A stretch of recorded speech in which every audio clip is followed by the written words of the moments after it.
Even if a church had more money than it knew what to do with, it would still need to teach church members about giving.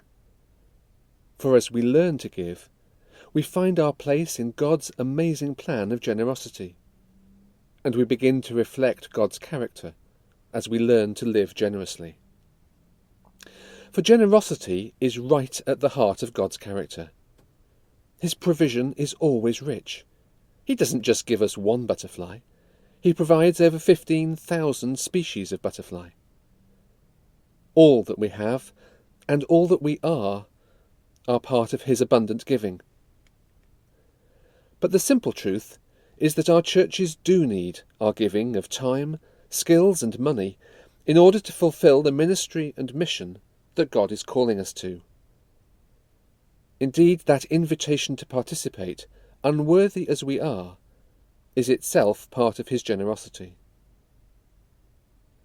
Living generously requires us to give of all that we have, of time, hospitality, gifts and money. The Macedonian Christians, that Paul writes about in the reading we've looked at in this session, knew what it was to live generously, even though they were themselves very poor and facing difficult times.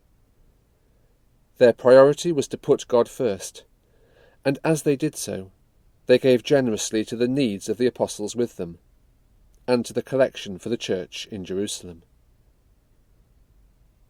There are many opportunities for us to give, and many ways to do so. Whether we give time, money, hospitality, or whether we give ourselves in prayer and compassion, Christian generosity is a rich tapestry of giving. This is beautifully illustrated by Jesus' parable of the Good Samaritan in Luke chapter 10, who gave time to stop, gave of himself by putting himself at risk in a dangerous situation, gave of his comfort in putting the injured man on his donkey and walking with him, and finally gave of his money when he got to the pub and paid for whatever care the man needed. And here's the amazing thing. As we allow God's grace to flow through us and give to those in need, so we find ourselves giving back to God. Matthew 25 records Jesus' teaching, "For I was hungry, and you gave me something to eat. I was thirsty, and you gave me something to drink. I was a stranger, and you invited me in. I needed clothes, and you clothed me."